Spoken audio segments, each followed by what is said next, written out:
Hey everyone, welcome to AI for the Normal Guy. I'm Phil Ibaralaza here again with Shane Spencer and Lauren Winsler.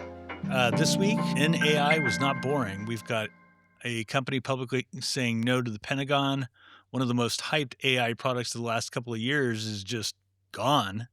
And we're digging into why every time OpenAI drops something new, the entire internet stops and whether that actually means anything. Plus, we pulled a Reddit thread tied to a Guardian story about marriage, 100,000 pounds and a chatbot. We'll get into that. And we've also got our AI term of the week, a tools and agents check-in and predictions. So to begin with, we'll start with the Anthropic story, which Anthropic publicly rejected a Pentagon request saying they cannot in good conscience comply, and is also suing over a supply chain risk designation. And at the same time, Palantir's Maven AI is now a core U.S. military system with $13 billion in backing. Also, just to update, I think there was an injunction that allowed OpenAI's contract to be put back in place. But be that as it may, this marks a clear split that AI companies are no longer neutral. They're being forced to choose how they align with the government, and that choice is becoming part of their brand. So Anthropic's legal fight also has real implications for enterprise customers trying to assess risk and partnership. So the key question here is, does an AI company's government stance change whether or how you use its products? Who wants to go first? I don't know, but it's an interesting topic. I mean, does it matter to you, Lauren? Though I mean, it does. It should matter to some extent because if an AI model or these foundation AI models are considered critical to the defense, I mean, in the past, when the country goes to war, they could sort of nationalize industries, right? And say, you're no longer building tractors, you're building tanks or something like that. So it is not without, prior occurrence that Anthropic or OpenAI could have themselves sort of forced to comply, I guess. So it's interesting where things are at. I mean, could you imagine if they just said, we're going to sort of nationalize AI and because it's critical to the country's defense and so forth. That is the absolute stretch of where you could go with things if they can't work out their differences. But I think it's an important thing. It feels like we're in stretch. It feels like we're in stretch land already. I mean, no, I don't. I mean, I don't think it's going to really until they take it away from the public. Like, I'm not going to care about what if the government declaring Anthropic as a supply chain risk or whatnot. Like, unless they cut it out, I'll be upset. Now, that doesn't mean I'm not taking precautions in my own building to, prep systems. Like all of my products that use Anthropic's models as like a core agent within it, all have backups to change models instantly. Unfortunately, GPT's mostly the drop back, but Gemini is another one. I'm trying to avoid falling back to some of the Chinese models, which are also getting very good. You mean like DeepSeek and sure, like Qwen and DeepSeek and Minimax. I'm not sure if they use a different model, but their Minimax 2.7 is very powerful, and you can get a lot of use out of it for very cheap. I've been playing with it a little bit. I try, not for any of my main projects. I'm really trying not to use the Chinese models. So I hope we don't shoot ourselves in the foot by doing something like that. I can't imagine we will, but you never know. So taking precautions, but it doesn't deter me personally. I just think it's a whole heap load of BS, fight for freedom of speech, and then they try and cut them down. So I'm not too thrilled with that whole side of things right now. I think that it's done wonders for Anthropic's non-enterprise business, like the public consumer individual business. Subscriptions and everything are booming with the perception of being that they have some sort of limits as to what they're willing to do. They got backbone, that's part of it. They're when it comes to it, a lot of the, I hate to go political on it, but it is a political move. And now you have a bunch of hardcore right-wing Texans going fuck you, ChatGPT. We're moving over to, Claude now. And now Claude is a common name spread out among the service industry, I'll say. And it's generally, when you go into the trades, it's highly leaning on the right when it comes to political sphere. So like I see it all over the place. It's like Claude, Claude, Claude, Claude, Claude. I mean, not to say that Claude isn't everywhere, LinkedIn, Twitter, Facebook, everything. Like if you are even remotely connected to the AI space, and probably even if you're not, you're going to look over here and see just a bunch of Claude logos on your screen, like Anthropic logo. I What's mean, going it on? feels like they're the hottest game in town right now for sure. They're still the best. So Well, Well, I I'm think using them. that's another question I have that maybe we'll have time for, but a lot of them are really good too. Like Gemini is no slouch. Oh, it's great. Especially, I mean, they're the So best I image mean, gen, I best so I consistency. compare it to like whether you're going to go like 60 miles an hour or 70 miles an hour. Like 60 miles an hour is still fast. Yeah. Um, well, and then GPT is going to go like 50 miles an hour, but they're going to get there safely and they're going to get there very efficiently. They're going to take the best route and they might make it there at the same time you did because they took the shortcuts tactically. So like I use a lot of GPTs like 5.4 ultra high thinking on projects I work on, and it really is slow, but I can just have it running on one monitor. It will find a really good route. It will find a unique way to get through it. It'll do tool calling really well. So like, whereas the other ones might be a little more direct to the point, more powerful. I don't know. They're all very close. So But do you guys feel like, at least in this case with Anthropic kind of pushing back and saying no to certain uses of its product with the government, that it personally, I feel like they're they're more apt to protect an individual's privacy as opposed to just rolling over to any requests. I hope it's not song and dance, and that they Right. actually are, because a lot of people still think that Anthropic is like devil's lettuce or something. You know, they're all like, I think they're putting on a show. I think they're still taking all your data and like gently, Well, plant ears for sure, right? Oh my God, Palance. Yeah. Oh, dude, that guy. Anyhow, I don't even. That's a whole. Like, there's probably a whole podcast to talk about that company. We dove a little deeper into them. They've been a troublesome company for a while.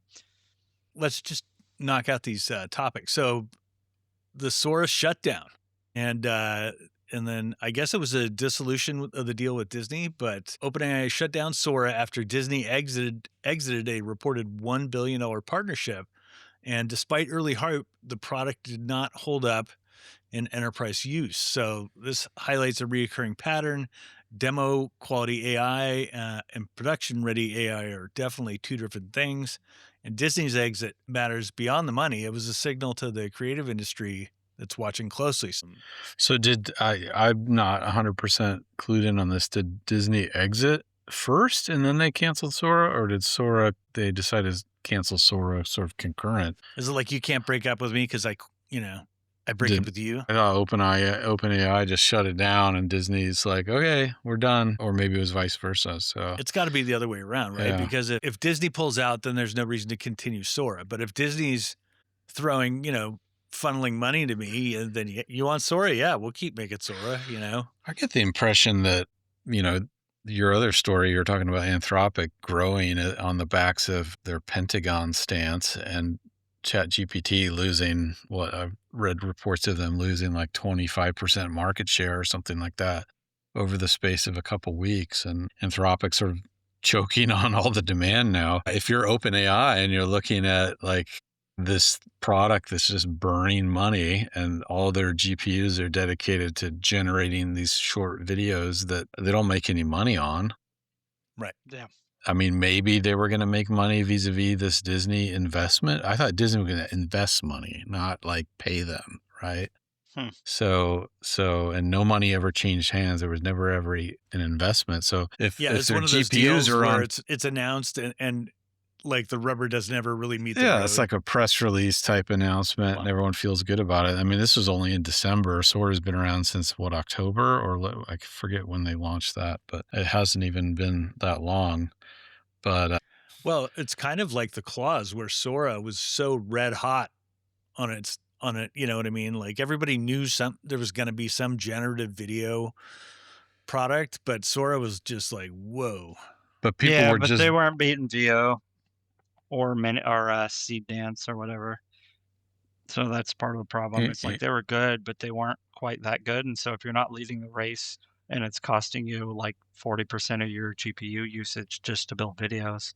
But Get the out of there. idea that it was going to be like a little video social network, right? In other words, to use Sora, you had to be on your mobile device and you had sort of the social experience, right?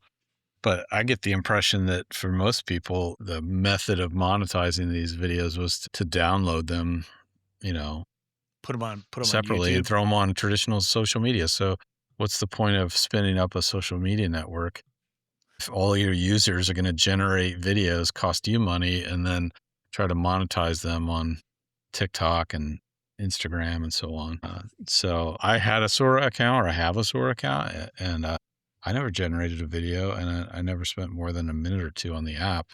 But I had seen thousands of Sora videos on other social media. So I think the model was broken to begin with. Forget Disney, forget everything else. But if your core business is losing market share hand over fist and this thing's costing you money, I think That they makes just Well, need the other thing kind yeah. of that ties into the first story is, OpenAI was jumped in with the government right after the government was cracking back on Anthropic, and OpenAI was like, "We'll do it," and I think that led to a lot of user defection. Oh, people weren't really comfortable with that, or at least a percentage, right? I don't think it played that big of a role in them shutting Sora down. I think Lauren's right in this one. I think it was I think they weren't leading the race, and it wasn't gonna be a practical business thing because they're not gonna be able to take over a social media platform.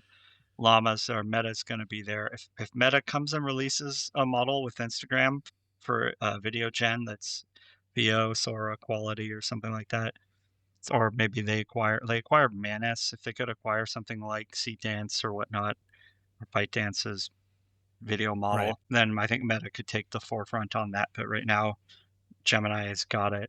Not that they have necessarily. Well, they do have YouTube, right? Isn't Google YouTube? So Well, what's you know, interesting is I read an article that was comparing OpenAI at this point kind of to that Google growth phase where Google started trying to create everything for everybody from blimps, and they were just coming up with all kinds of crazy projects and just burning cash left and right, and none of these things were actually profitable, and it took like some new blood and leadership to kind of focus, what their core businesses were going to be, and to kind of stop with a lot of the the wild projects.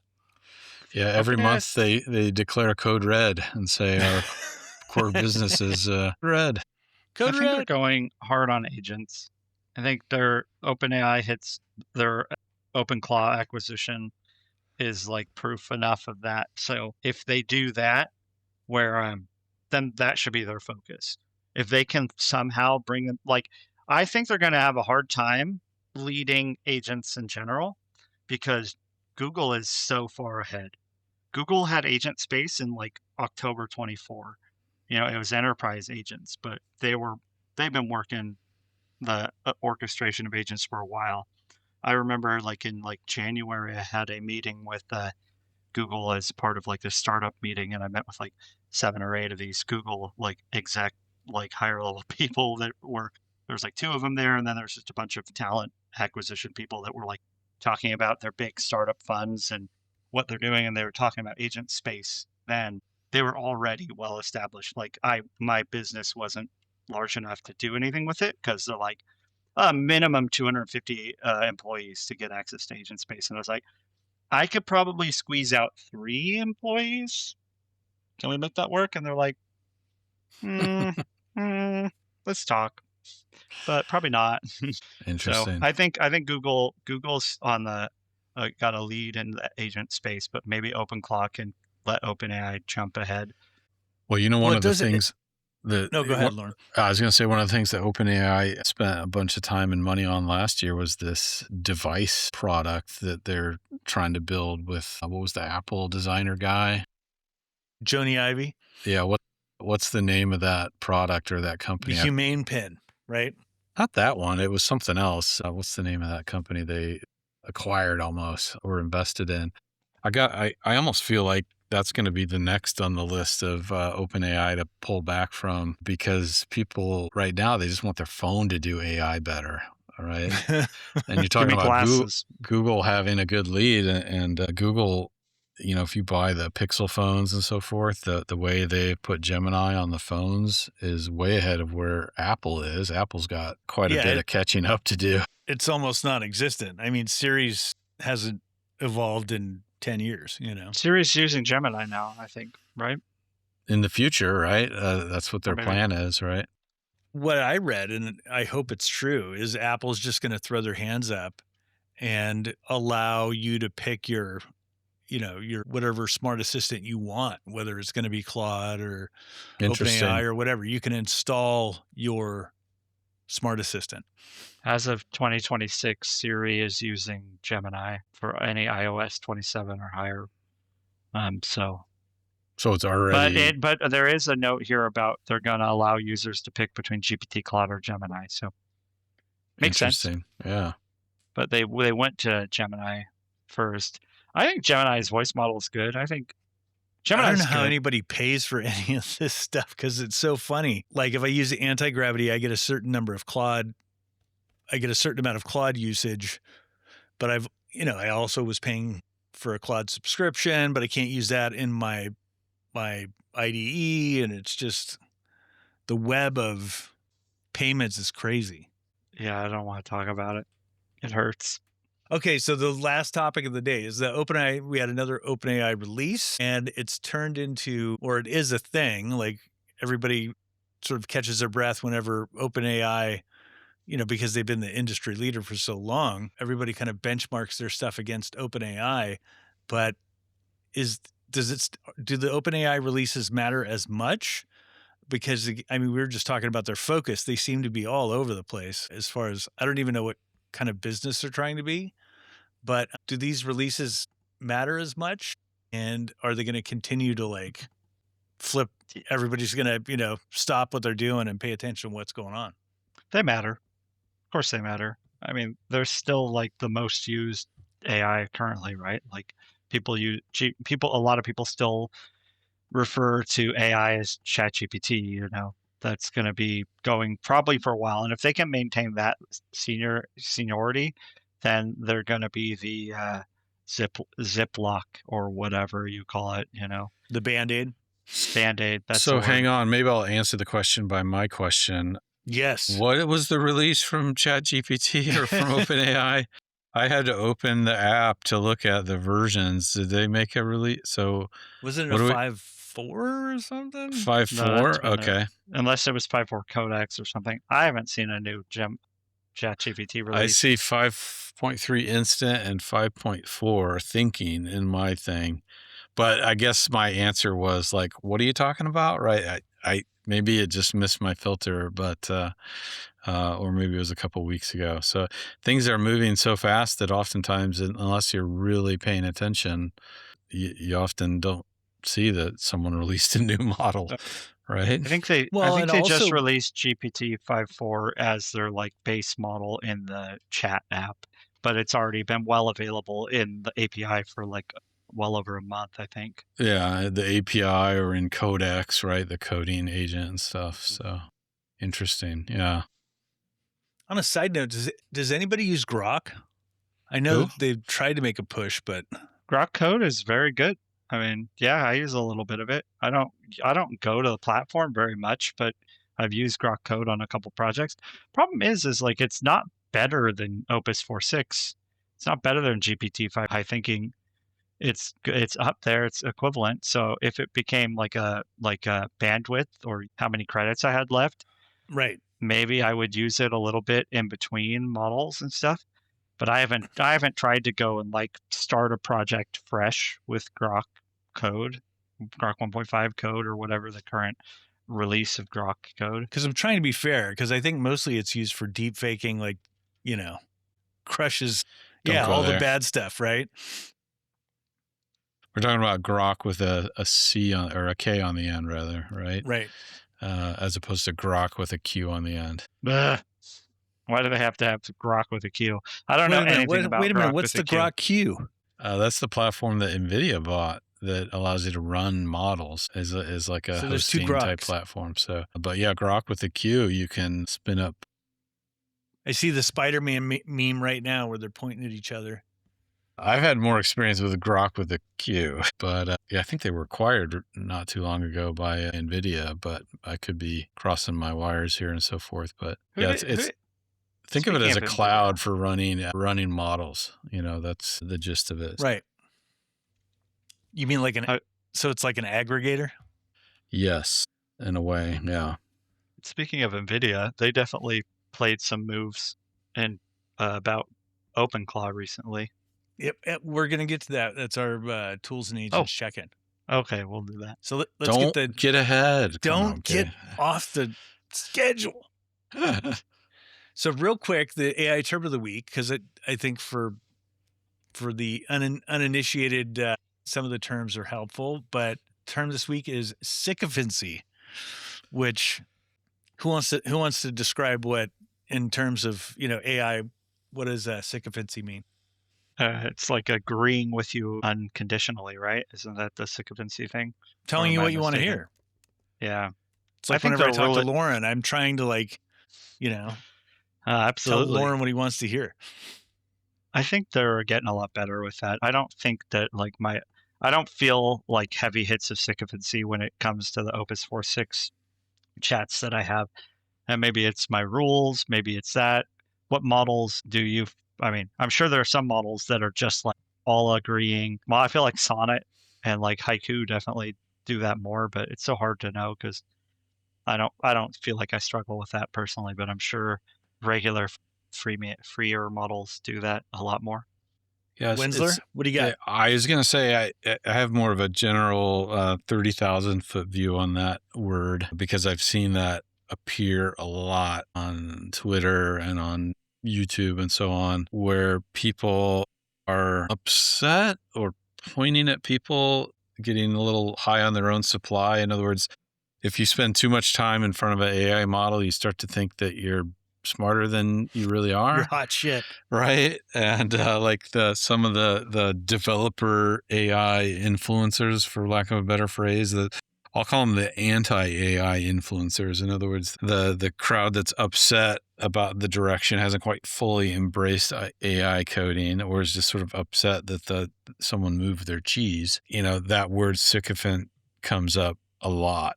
In other words, you know, Gary Tan, the CEO of Y Combinator, publishing his library of markdown files, right? And just sort of mocking the fact that it's just a bunch of markdown files. Let's not, get crazy, right? And sort of without even looking at what it does, sort of minimizing and mocking it and accusing them of being sycophants. That's where I've seen that word referenced a lot in the last couple of weeks is, the AI industry sort of getting high on their own supply, basically.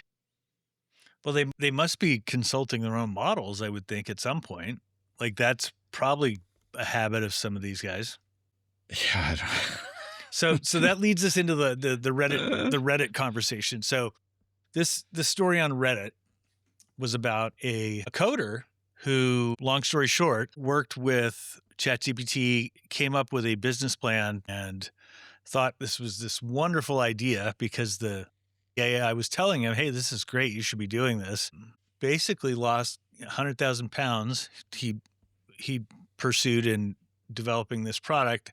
Not to mention the fact he lost his marriage and everything else because he developed some sort of relationship with the AI prompt. So, Wait a minute. Step back a minute. This is yeah, I haven't. the Guardian story. Okay. No, explain it to me again like I'm 5 because I missed a beat here. So somebody say it again. No, so there was, you know what I'm going to do?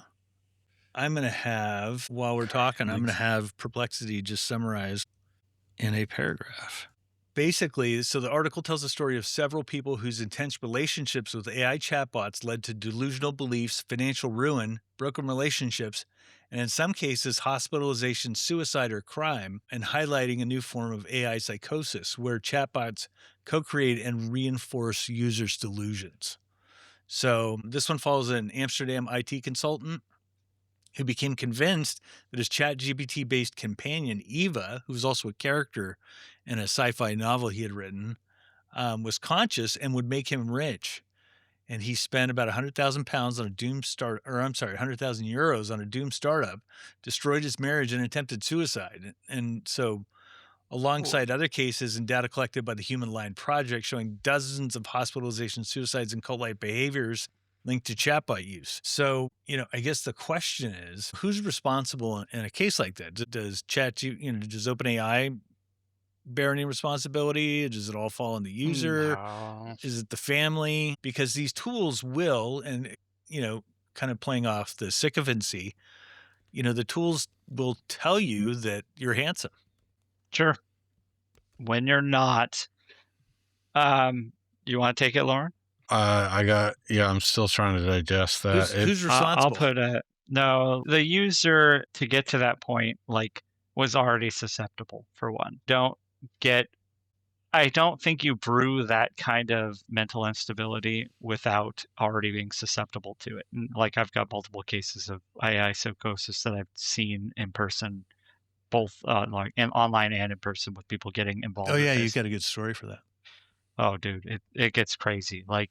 Once you're already just a little bit unstable, and then you get access to an all powerful agent that can just think through endless information and then feel like you're talking to a human in some manner. That's just the nature of these bots, and people will just take more on it and go and go and go with it, and then it was worse. I'm really curious when this happened, if this was mid last year and the reports are just coming out, or if this was a newer chatbot from this year, what model they were talking to. If it was a ChatGPT model, was that what it? Yeah, do we know? it's an older story though. Yeah, It's so it's a story that took time to so I mean, play out. 4.0 would do a lot of this reassurance, and most of the AI psychosis stories I've heard were back. People got really connected to GPT 4.0. It knew you good, it had strong memory. It had very compassionate voice speech, and that was the multiple cases I saw were back around that era. Once we stepped out of 4 and went to 5, and things curved back a little bit, that personality kind of dropped. But then OpenClaw came out this year, and people were doing very similar things because they were giving their own personas, their own soul files to OpenClaw. And I watched multiple people just vanish out of the ether, giving them, first of all, I'm going to give this First, to back up. everybody out there. Okay. Explain what a soul Back up. file is, because Sure. to me it sounds like dynamite. What Okay. I've read, that it's so potentially problematic. Sure.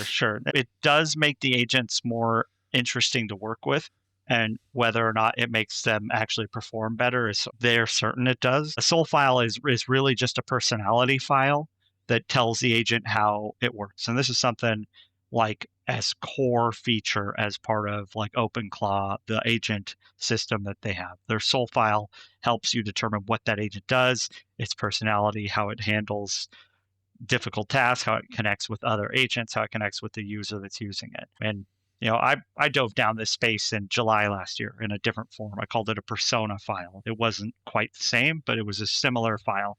So I was already building this stuff and could see how powerful it would be even back then. And this was 4.0 model, so it was really crazy. And now we're at higher end models. So soul file gives personality, and then so people start genderizing their agents. They're like, this is Bill, this is Jane, this is my favorite fantasy character, this is Donut, this is whatever. You name your bots, and people will be like, they start becoming attached to it. And I watched, just as OpenClaw went out in the last couple months, people just vanished out of our online communities. They just dove all in. I have a story where this lady started her agents. She went from 1 to 5 to 10.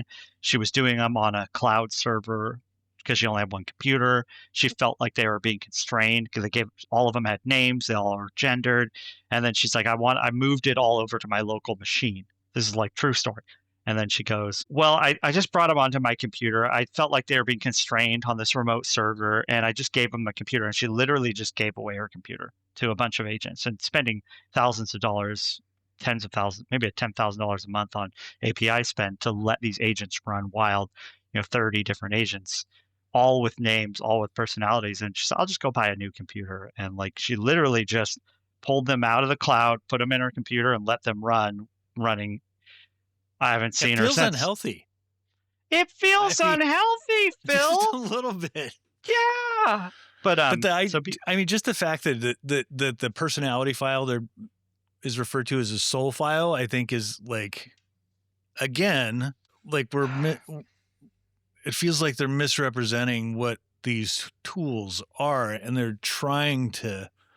I don't know. I'm a little trying to concerned. Suck people in and treat them as entities, right? When they're programs. This is hard because I'm building agents, right? Not like OpenClaw agents, but I'm actively building agents. People want, you make a phone call to a service industry, you call your local plumber and you talk to a bot.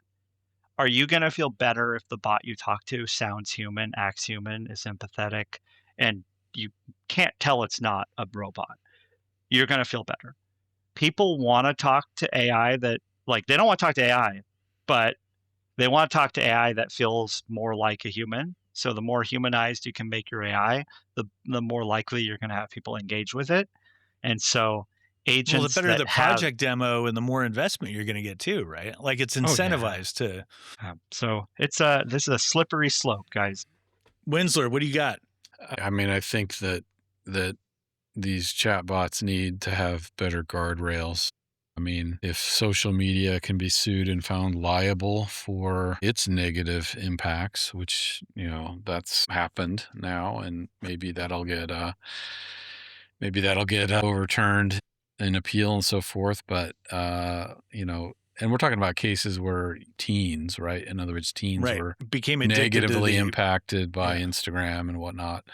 And in some cases, horribly, teen kids committed suicide, right? So what are the guardrails that keep people from spending hours and hours talking to a chatbot? We have on phones screen time things that are sort of optional to look at. How much screen time are you spending? What guardrails need to be in place? I mean, is this a government issue, or is the industry going to step up and self-regulate, on the tail end of social media getting slapped on the wrist? I'm just going to say no. Can I ask a question? Is it how much left do we have in Trump's presidency? A lot. 3 years? Okay, well, 2.5 years? Damage? Now I'll follow up the question with how much damage can AI do in 2.5 years, 3 years, if it's unregulated? A lot. Okay. Standard agreement here. We're not Nobody totally seems eager to screwed. To limit the number of people coming to the party or to cut anybody off from drinking too much. You know what I mean? No, it's teenagers are playing with OpenClaw. I see them come into voice chats. There are kids playing with this, running shit, using the parents' credit card to spend API spend. You remember the era? You guys, we have similar age categories. You remember long distance phone bills, calling cards, and that era. Our new problem is now kids are going to be like, oh my God, my son ramped up my API spend, or he spent $3,000 on API spend on the internet. Well, it was App Store purchases too, early iPhone App Store micro transactions. Yep. Yeah. There we go. Never getting away with it. It should be a little intimidating. I don't know what the guardrail is there. I think it's beyond our skill. What do you think? We're gonna have to keep watching that. I'm ready to pivot to our tools and agents. Check it. I do think that AI has a lot of potential good uses for mental health, right? So you could come up with chatbots that that serve as a lower cost way of getting therapy and dealing with mental health. But if you just take a general chatbot and you talk to it when your wife goes to bed and it convinces you to go into a business to try to Yeah. sell, I mean, I'm reading the article now because I Yeah. didn't get a chance to skim through it, but every person that runs or starts a business is somewhat delusional, right? But it's completely delusional to say that I'm going to create a business related to selling access to the chatbot that I'm very talking to. That is beyond delusional, right? There is no product there, really. Uh, what? But the Well, chatbot sold them on the idea, So I mean, I feel like there's got to be positive ways of applying and helping address mental health very specifically. In other words, is it the job of OpenAI to have a switch in their app that says, okay, this is a mental health case, let's put them on the counseling version of ChatGPT I that think sort of there's talks them down, right? yeah Or is it a switch. yeah, so or is it or should it just shut them off every so often, I think you're right though, Shane, about regulation is not going to come in the next couple of years. So uh how much damage can be done. So In I mean fact, it looks like, just since we're on the topic of regulation, it looks like the federal government is actually trying to preempt the states and keep them from enacting any legislation as well. yeah. I mean, if you're a parent or uh, a normal person, a normal guy, right? Right. I think you just have to take charge of regulating your chat bot usage with your kids or your spouse and so forth. So I think it's on people themselves to recognize the risks, especially if there is a slant towards delusions of grandeur or sycophancy or whatever the word is. So in the same way that someone can be addicted to gambling or become addicted to substances and so on. I will say this though, I was involved in the PTA for several years, and we had a saying, and that was, if you care about your kid, you care about everybody's kid, because they all coexist together. And so the problem is, even today with social media, like, we don't allow social media in our house, but that ends the second they walk out the front door because their friends have phones. They're showing them all the things. One thing I was concerned about when it happened was the Charlie Kirk murder. I wanted to talk to my kids before they saw it, and I didn't have a chance. And I saw them an hour and a half after the incident. And they were in school, and they already saw it in school, the actual video. So Damn, yeah. That's That's crazy. Can it imagine that? I mean, you guys are parents. I respect yeah. what you guys You'll have get to there. go through, and I don't know about that. We'll see. That's crazy. We didn't have that. I definitely remember being at school watching 9/11 videos on a TV that we all went to the stadium Yeah. for, or the cafeteria for. It was just and then everybody got sent home or whatever it was. I can't remember the exact details, but it was crazy. So Well, the thing that drives me that nuts, was quick. and maybe the 9/11 videos is the answer, because they're going to see it.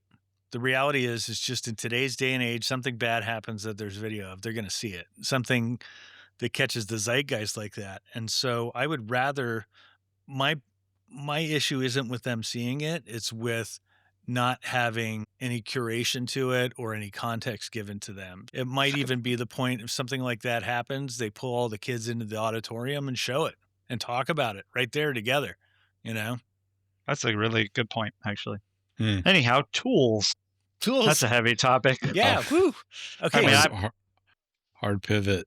Hard pivot to tools and agents check-in, because we're going to need to do this definitely every episode. But I'm going to go to you first, Lauren. What are the tools you're using this week? Is there anything new? And where have you gone with agents? What do you see happening in the agent space?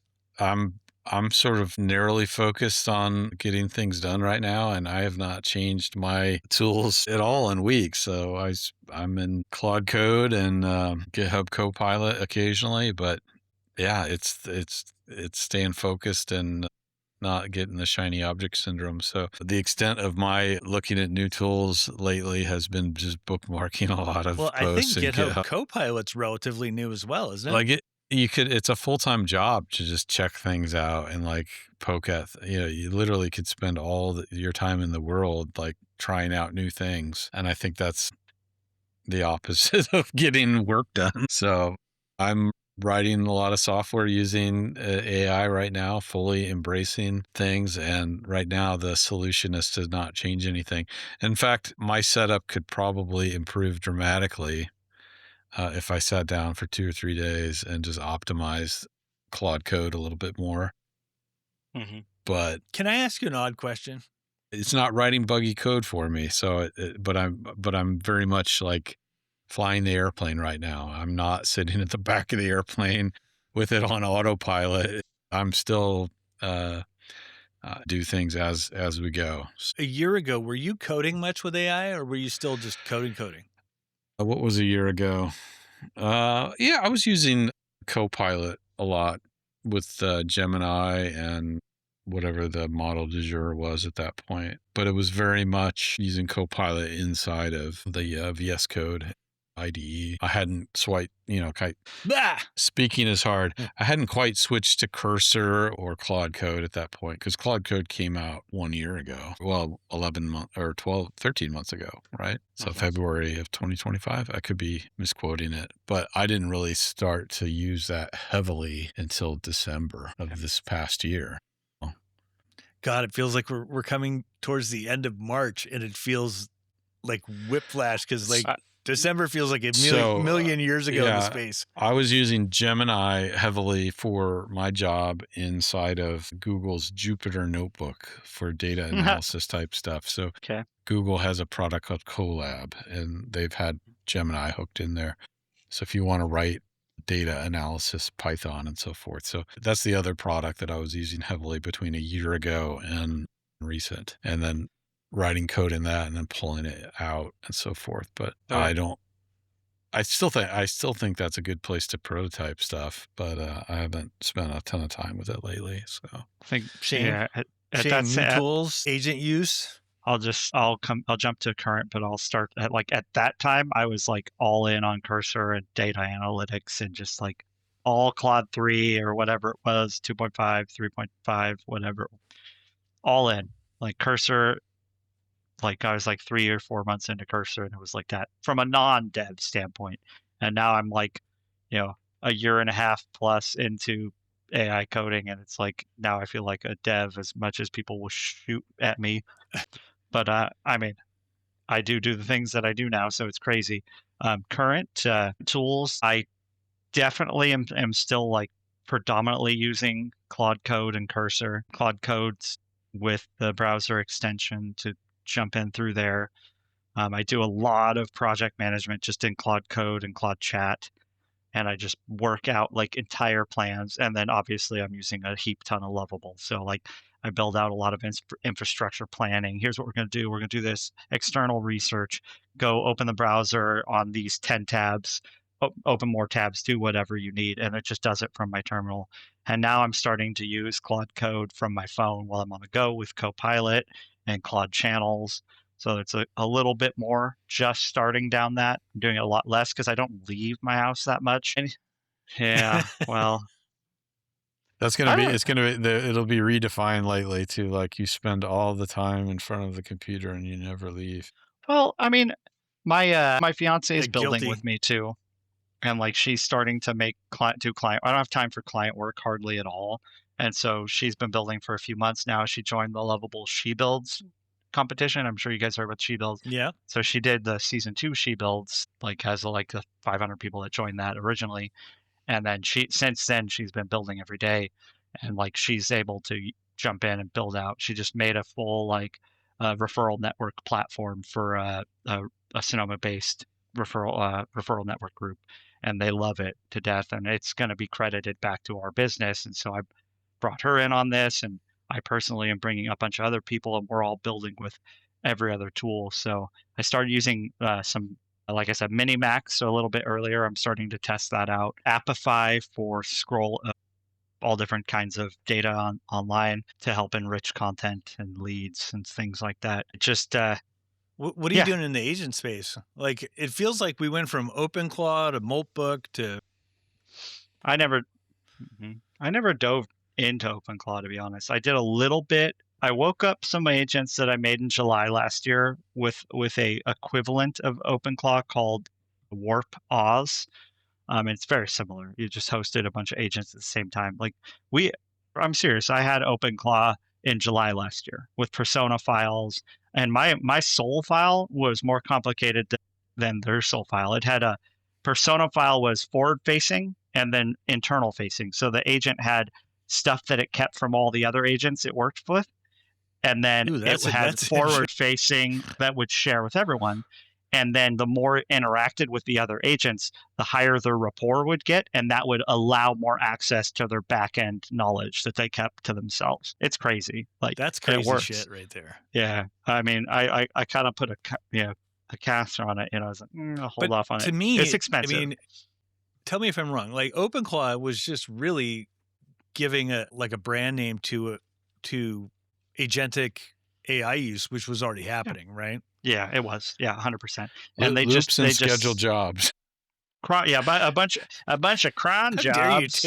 Like, yeah, no, how it's dare true. you take the excitement out of it? Just Hey, schedule you tasks. know what? Put it on your Telegram or your Discord and chat with your bots and let them give them release control. OpenClaw let people become more comfortable with releasing freedom. It basically just turned on dangerously skip all permissions and just have at it, my minions, and it kind of, let's go. Yeah, it was like totally like that, whatever the movie with the minions are. Like they just run around doing all kinds of chaos. It's crazy. Well, that's so for me what I felt personally, yeah, I was gonna say, for me personally with agent stuff, I've been doing a bit of it, trying to build it into platforms, connecting it between Slack and apps that I'm building. And I haven't gone over 3 different bots that work in connection for anything serious. And most of the time I'm still sticking with one agent. I don't it costs a lot of money to run a lot of agents, guys. Like, especially when you want good ones. Yeah, I have room for it. I'm looking at you, Winsler. What? Mini PCs. Yeah, I don't know. How many mini PCs you got waiting for agents? A few. But they weren't originally for that, though, so they have other uses. So, but no, you're right. It's interesting. You mentioned NVIDIA earlier, and you said we can't talk about that yet, but NVIDIA's CEO said that OpenClaw is like the most important software project of when. Well, I forget the exact quote, but like he was singing the praises, and they basically released a sort of a version. What did they call it? Nemo Claw or something like that, where it's basically like a more enterprisey type version with some firewalls or pre-set up or guardrails on it and so forth. So if the chip maker behind AI thinks that OpenClaw or Nemo Claw is super important, they must see it as burning a lot of CPU cycles on the GPUs, I guess is the better GPU cycles would be the better phrase for it. So, I mean, a lot of smart people love it. Well, my misunderstanding is there something distinct about OpenClaw that is not just agentic AI? Yeah, it's called being like a TikTok trend. Like, I mean, come on, it is. I remember using anti-gravity, and then anti-gravity, like I was using Cursor, and Cursor would go, okay, do you want to allow this to happen? And then you would say yes or no, or go ahead, don't ask me again. And then I started using anti-gravity, and anti-gravity would like present that prompt and then just answer it for itself. And it would just keep going. And it was like, whoa, wait a minute. I was expecting to be able to like intervene at some point and give you a little bit more direction, I don't know. I'm torn. Like I just went to a big agent thing in the city for like the AI camp thing, and all like Google was there, and they were talking about all of how they parse data and how they use their agents and how they work with secure data with multiple agents and stuff. And it was like a couple of different people are doing some crazy things in that space, and the interest, like here's an example, like there's maybe 100 people there, I'll say, in the building. One of the presenters was like, how many of you are building with agents, right? And like pretty much everybody raised their hand. How many of you are building with multiple agents? It was like 70%. And like, it's an AI meet that was agent related, so you kind of expect that, but like I would I think they were like, there's way less people that weren't already doing it, than are. So like, I think the 340,000 OpenClaw stars on GitHub, and I don't think they've definitely hype's died down, but it's not dead. I mean, I'm still seeing memes of Jensen with claw hands on LinkedIn. So what is OpenClaw? Just a way to run a bunch of agents, bunch Just of a way to run a LLMs with run together and give them ultimate control of your computer and your rig and whatever. It's So just it's a protocol to run agents and delegate permissions and that kind of stuff. But what is an agent? It's just an LLM brain with a bunch of tools that they can use, and those tools are like, go to the browser, go do this on your computer, code this, access this. It's all a LLM brain like ChatGPT with a bunch of tools that are its little claw arms, and then a bunch of code that makes up its body. So to answer your question, Phil, like what is an agent or what is agentic? I think the generally agreed definition is when the computer can come up with what it should do and make decisions on its own, based maybe on some high level direction. It's now agentic. In other words, if you say, I need to do this, and then you go away and it said, well, as part of doing this, I did these other 20 things. And as part of doing those other 20 things, I did another 10 things per thing. So it's sort of recursively chewing through tasks, and it's agentically making decisions on what to do to get to what what you told it to do originally. So I think where things are agentic is it's, what should I do to solve the thing that Phil asked for, right? And it comes up with these 20 things. And then you have another agent that plays devil's advocate and says, no, those 10 things are terrible.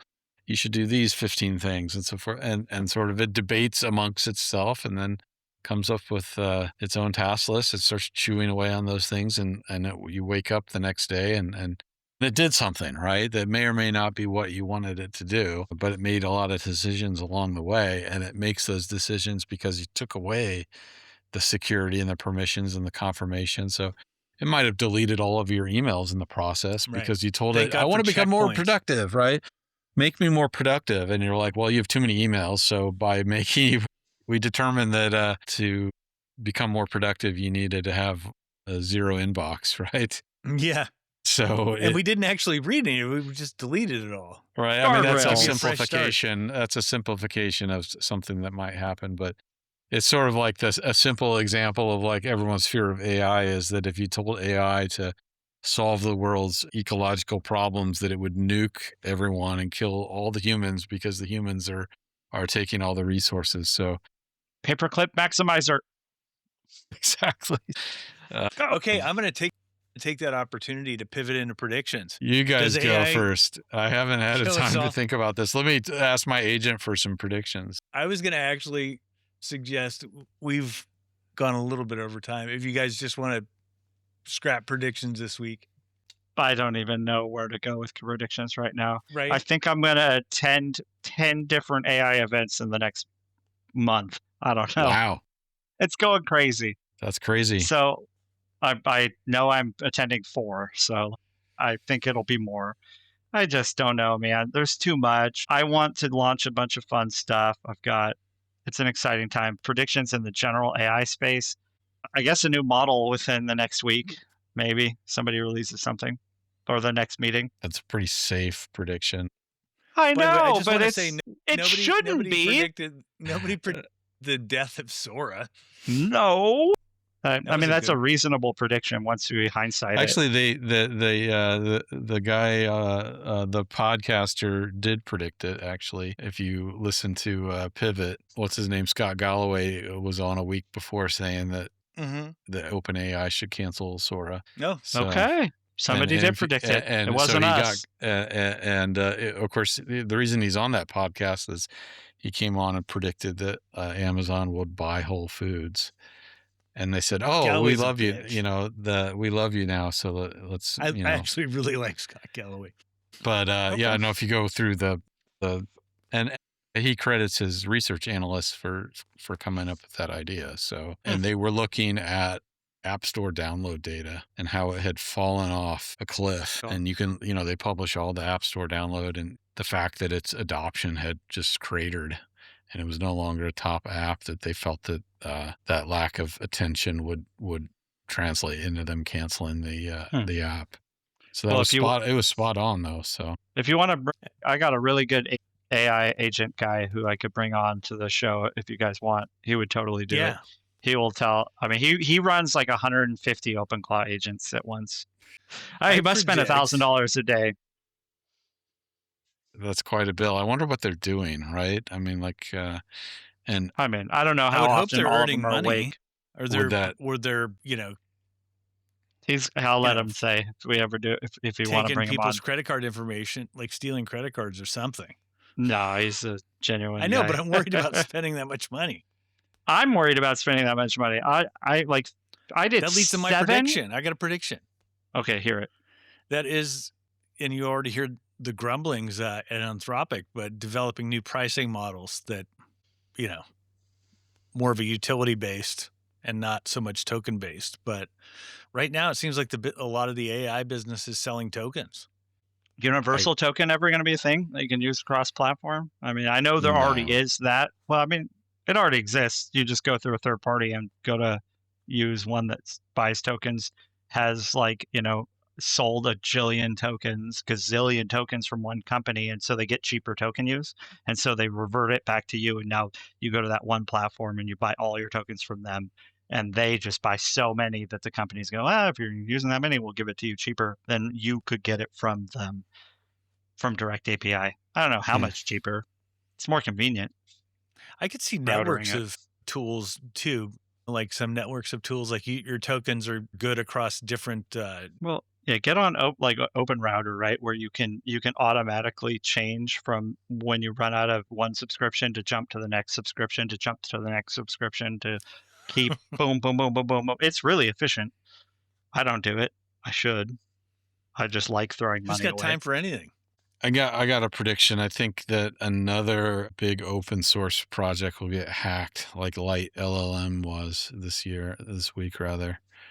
And we can talk about that next week. But supply chain attacks that are AI assisted, and I think there's AI agents acting as part of the hacker. One of the things that I don't think I've seen previously was someone posted an issue reporting the hack on Light LLM, which is kind of it's similar to Open Router to some extent, in that they provide like an API to access a lot of different models at once and so forth. I don't know if they have the same business model, but the gist of it is someone reported the issue, and of course the owner of Light LLM had been hacked, so the hacker closed the issue immediately, but then started bombarding the issue with comments that were clearly AI driven, right? Like saying, thanks for fixing that, all these sort of bogus comments that sort of pushed the actual issue down, right? I heard an agent solved that problem. Like an AI bot found the actual issue. Correct. That's the other thing, is a vibe coder agent was part of the equation of reporting the issue. So I think that's both a positive, right? Let's go. They're just getting to the problem sooner, right? But to prevent it from being really widely reported, the negative actor was able to use agents to sort of push that issue down. It's sort of an interesting side effect. I hate the Terminator movie metaphors, but in one of the movies, basically Skynet hacks itself, so they permission Skynet to act on its own to defend against the attack. So I guess the prediction is in the next month or two, you'll have another one of those incidences, because it can only killer robots. More supply chain attacks. I do think that agentic coding has a good chance of like helping prevent those things, but it also accelerates the attacks. So like what Shane was saying was the report was from someone using agentic tools. I don't remember the exact specifics, but I think agentic tools could do wonders, having been a large forum moderator through the 2000s. And even back into the 90s, that agentic tools could take a lot of content moderation duties and do wonders for some of the stop bots content out there. You just Yeah. need a bot to talk to the other bots, right? I have one more prediction I'll give. I Okay, okay. predict that next week I'll have used AI to help me determine my next prediction, so I have a better prediction next week. I like it. Okay. Well, I'm going to wrap it up because, like always, we could talk until tomorrow. There's never an end of subjects. So that's it for now. For anybody who listened, thank you for listening to this week's episode of AI for the Normal Guy. Also, thanks to you, Shane and Lauren. As always, you guys make it fun and bring kind of the brains to the program. Oh, thank you. If anybody listening, if something hits them this week, a question or a comment or an interesting story, you can hit us up on Twitter with it's AI, the number 4 TNG. That's AI for the Normal Guy on X. And with that, we'll see you next time. Before you go, don't forget to follow or like the show so you never miss an episode. You can find AI for the Normal Guy anywhere you listen to podcasts. If you've got questions or ideas for a future episode, send them on X to AI4TNG. We'd love to hear from you.